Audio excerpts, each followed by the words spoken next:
Saya memperkenalkan diri. Nama saya Sandam Rinta, Kepala Desa Sri Mukti, Kecamatan Tambun Utara, Kabupaten Bekasi. Ya, baik.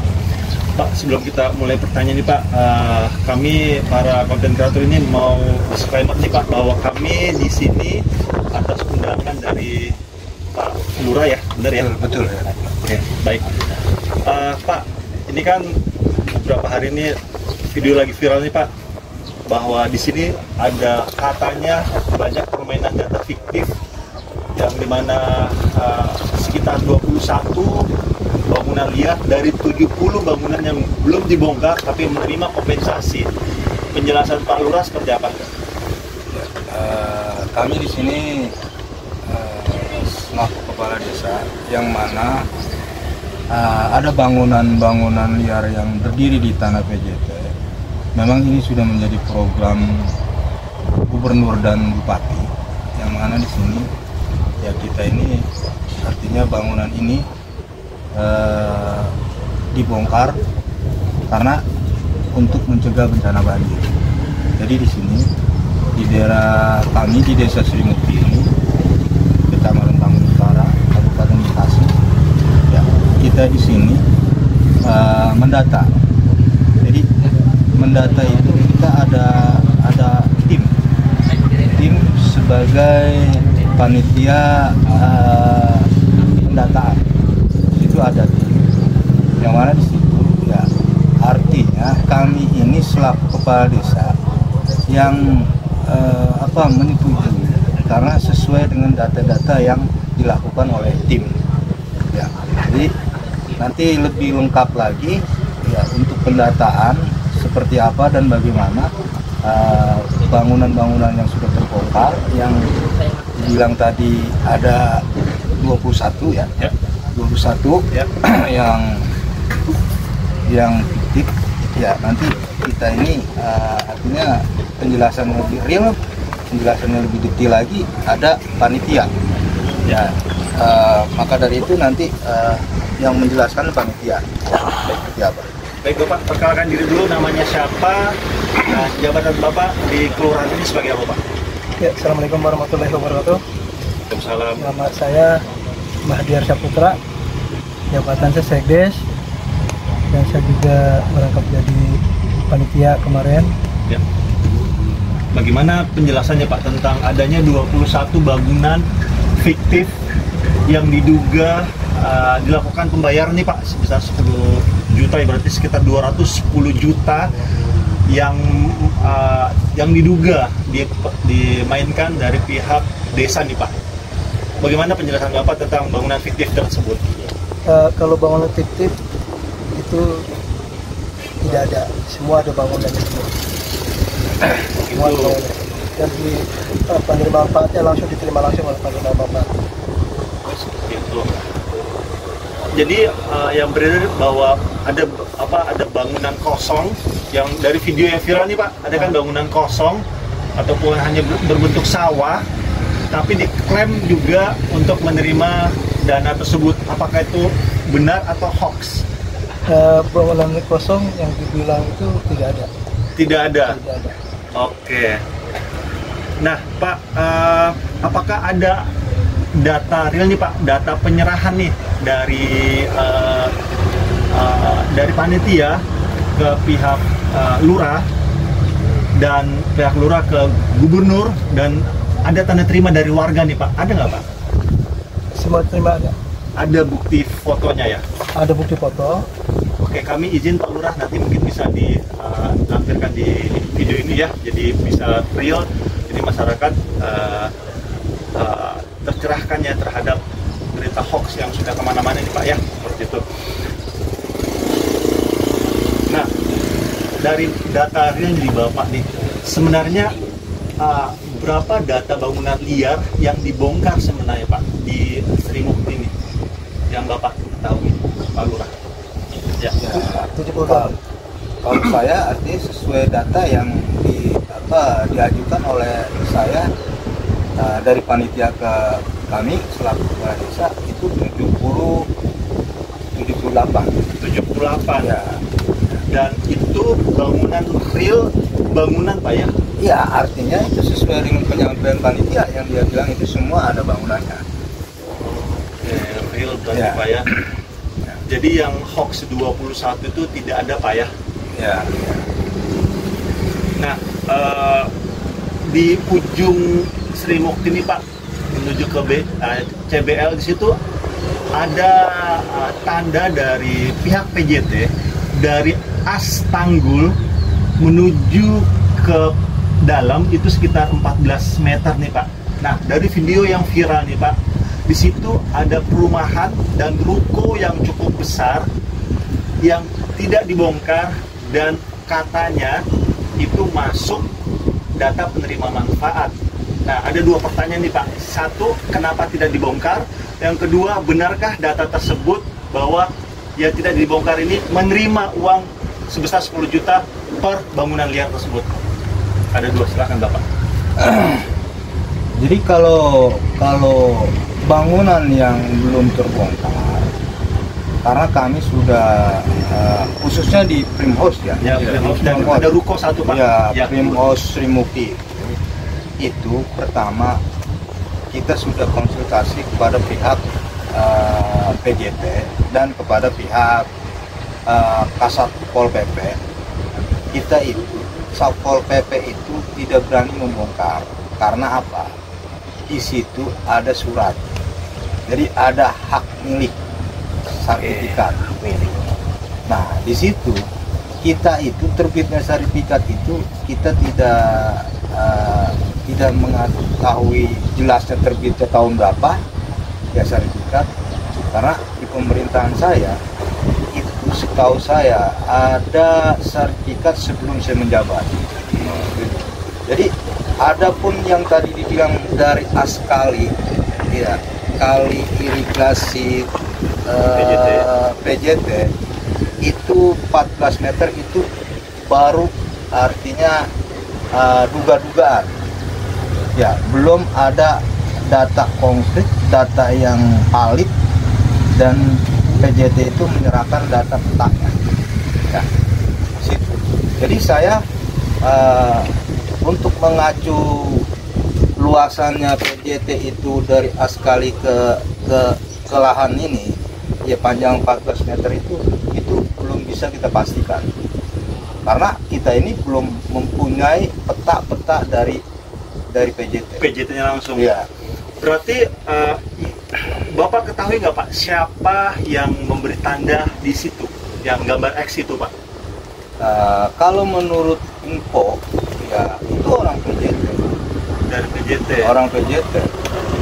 Nah, tapi orang PJT itu memberi tanda itu ya pastinya dia harus bawa data petanya. Jangan sampai ada artinya berita-berita yang tidak jelas.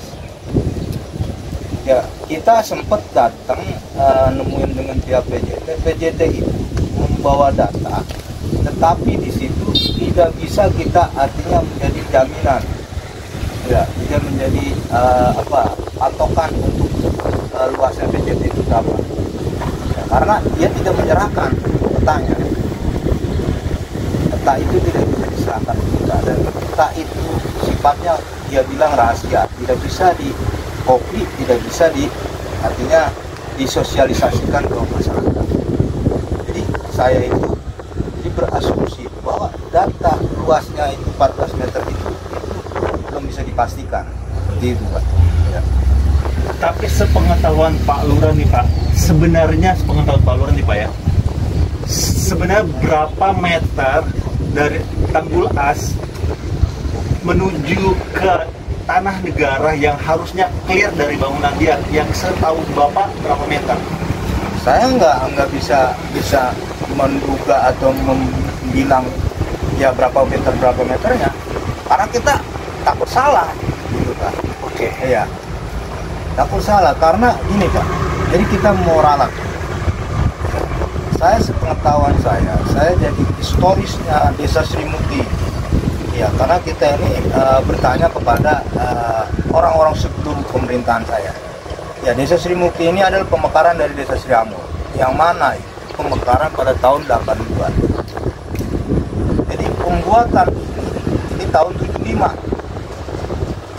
Info yang saya dapat. Pembuatan tanggul ini tahun 75. Jadi sebelum pemekaran dibuatlah tanggul dulu. PJT ini membebaskan masyarakat. Dan data untuk PJT di Srimuti itu tidak ada. Karena apa? Waktu pembuatan tanggul irigasi ini belum ada desa Srimuti, Pak. Ya. Masih desa Sriamur. Ya, makanya datanya nggak ada. Yang setahu saya, jadi menurut informasi para pendahulu kita dulu, ya pemerintahan dulu. Jadi dulu batas Karangsatria dan Sriamur, gitu. Ya. Jadi Karangsatria dan Sriamur itulah dibuatlah ini tanggul tersebut. Anak tanggul irigasi pembuang dan ini irigasi Cikunder ya. Sekunder. Ya. Sisi kanan. Ada dua gitu. Jadi di situ data yang real yang saya artinya info dari orang-orang pemerintahan zaman dahulu ya, itu PJT di Srimuti itu tidak terdaftar, tidak tercatat dan tidak ada datanya. Karena belum ada desa Srimuti, Pak. Jadi kalau Bapak bilang, Pak Lurah tahu nggak luasannya dari as sampai ke tanah pengairan ini, tanah PJT ini? Saya tidak bisa menjawab, Pak. Ya. Karena kita waktu pembebasannya pun bukan di zaman pemerintahan kita, Pak. Saya tidak mengetahui. Ya. Nah, pertanyaan berikutnya nih Pak, kami kan konten kreator ini Pak sering meliput Pak Warawiri sekitar sini, dan kami melihat ada bangunan yang sudah dibongkar rata dengan tanah, tapi saat ini dibangun kembali sama mereka. Nah, pengawasan dan pendapat Bapak hal tersebut seperti apa? Ya kalau saya kan gini ya, artinya untuk sosialisasi di masyarakat, karena memang ini adalah program yang sudah artinya dijalankan oleh dari Gubernur, Bupati, dan kita pun dapat himbauan dari Gubernur, ya dari Bupati ke desa-desa. Kita ini mesti harus ada penertiban, yang mana itu penertiban bangunan-bangunan yang tidak berizin, bangunan-bangunan liar yang ada di atas tanah PJT dan di bantaran kali. Yang diprioritaskan, dan ini termasuk salah satu di Srimuti ini udah tahap 3 Pak. Ya. Tahap 1 di depan pasar, tahap 2 kemarin di Tanggul perbatasan, ya inilah perbatasan, ini tahap 3 ya. Jadi ini ya kita ini ya alhamdulillah tahap 1 tahap 2 ya ini kita kondusif dan lancar, dan tidak ada lagi bangunan yang terbongkar itu didirikan lagi, tidak ada.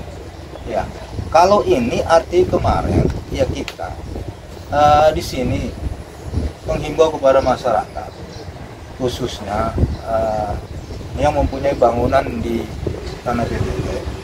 Ya, kita ini sudah menghimbau, ini akan dibongkar. Ya, akan dibongkar dengan jumlah bangunan ada 78. Dan kita juga menghimbau kalau sudah terbongkar, ya tolong jangan bangun lagi. Jadi kita udah ada upaya, Pak. Udah ada upaya untuk masyarakat tidak akan membangun baru. Tapi kalau ada salah satu masyarakat yang artinya tidak menghiraukan himbauan kita, itu nanti kita mau ada tindak lanjut seperti apa? Gitu. Lagi Pak, di video tersebut ada penjelasan dari warga, saya nggak tahu nih Pak, warga Bapak atau tidak, menjelaskan bahwa satu warga ini yang hanya, ini sebenarnya pertanyaan buat panitia ini. Bapak di video tersebut menjelaskan bahwa ada satu warga yang lahannya hanya satu nih Pak, satu, tapi klaimnya lebih dari 1 sampai 4. Pertanyaan saya adalah bagaimana pengawasan Bapak terhadap data-data tersebut? Pengawasannya, apakah hanya menerima mentah begitu saja atau Bapak mengsurvei langsung ke masyarakat, naik ke lapangan atas data tersebut agar titik clear Pak? Karena di sini bisa terindikasi korupsi Pak. Kalau hanya satu bangunan di klep 4 dan Bapak menerima begitu saja, berarti Bapak malah administrasi juga nih Pak. Bagaimana penjelasan Bapak? Ya. Kalau bangunan yang tadi dibilang satu ada 4, itu ada 4 lubang. Oh gitu. Ada 4 lubang. Ada 4 nama berarti? Ya? Ada 4 nama pemilik? Iya, Atau satu pemilik? 4 pemilik. 4 pemilik, berarti video tersebut hoax. Berarti yang beredar kan satu video, satu orang yang punya satu tanah tapi diklaim 4, itu hoax berarti. Pengawasan yang Bapak lakukan nih Pak, atau pengecekan nih Pak yang Bapak lakukan di lapangan seperti apa? Bisa ngecek juga semua lokasi dan semua bangunan itu fix memang begitu Pak. Real seperti itu ya. Oke. Pertanyaan kembali ke Pak Lurah. Pak Lurah, dengan beredarnya berita nih Pak yang sempat viral kemana-mana ya, kalau ada penggelembungan dana sampai 210 juta nih Pak, ataupun 21 bangunan ya, karena satu bangunan itu kan 10 juta ya. Apa yang Bapak mau sampaikan ke masyarakat, khususnya di masyarakat Bapak nih di Sri Mukti, terhadap berita tersebut? Ya, kami di sini menghimbau kepada masyarakat Desa Sri Mukti khususnya yang ada di wilayah Tadus 3 di P06.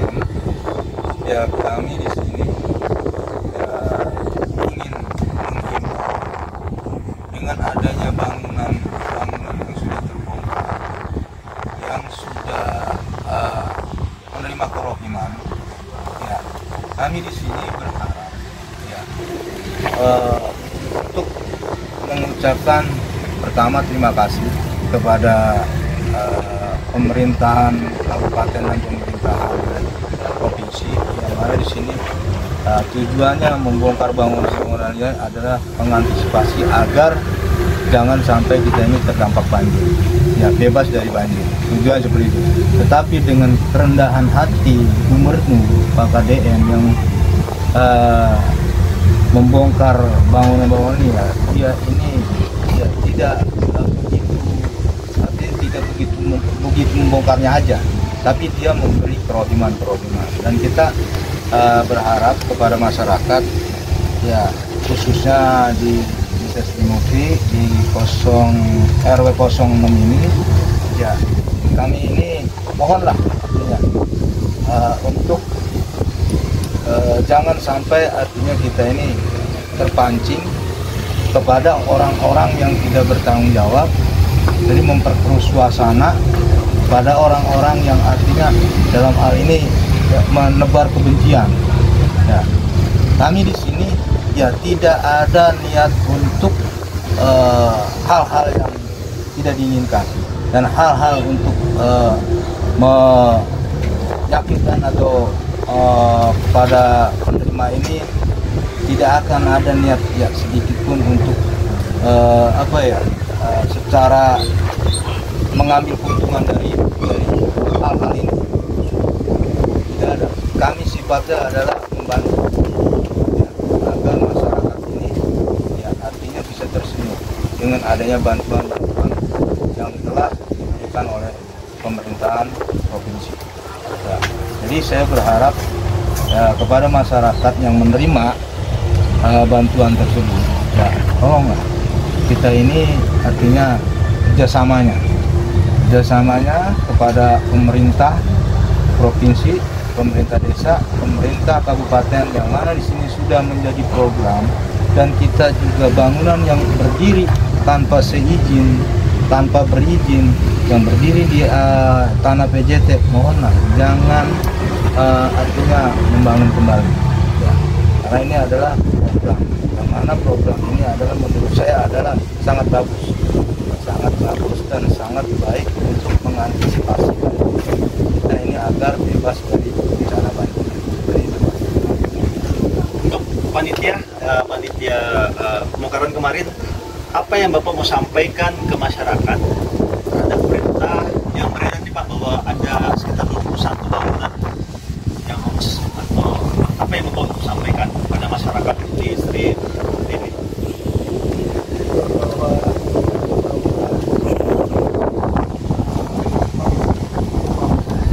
kita semua sesuai dengan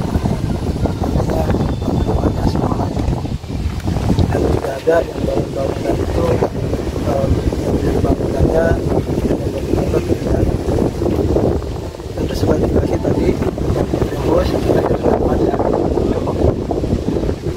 katakan ada 8 tuh yang Rembos masuk data itu pertama kali Pak. Ada lagi yang disampaikan Bapak-Bapak, Pak? Pak Kadus, ada yang mau disampaikan? Ya boleh. Apa itu dibilang ada yang namanya 3 4? Tadi punya ruko 4 Pak. 4 orang. Ada 4 orang dan 4 nama. Yang rumah 3 pedagang punya 3 nama karena pedagangnya bapaknya ada 3. Saya juga dibongkar. Saya namain berapa? 3. Karena saya ada tukang alas, ada bangunan, ada tempat tinggal. Itulah yang dibilang katanya penggelembungan suara, nggak ada Pak. Iya, data, penggelembungan data, nggak ada. Itu kita sesuai data yang di masyarakat yang kita buka. Yang valid ya?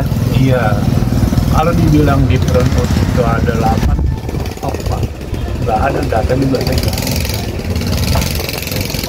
Kalau untuk bangunan di sini yang ada nama 2 atau 3, itu yang benar. Siapa? Karena apa? Rupanya ada 4 Pak. Orangnya ada 4 keluarganya. Masing-masing dia buka usaha. Kalau kita istilahnya pasukin 1, ntar dia marah sama saya. Mau bagaimana kita? Bagaimana kita Kades? Nama saya, keluarga saya 4 yang dagang. Namain 1, tapi yang tanggung jawab. Saya kan bingung jawab. Otomatis saya pasukin Pak itu Pak. Kita sesuai yang kita bongkar. Kalau yang belum terbongkar, ya terbongkar ya. Ya mudah-mudahan semua bongkar. Jadi dibilang ada bangunan liar, nggak ada Pak. Oh, ada bangunannya.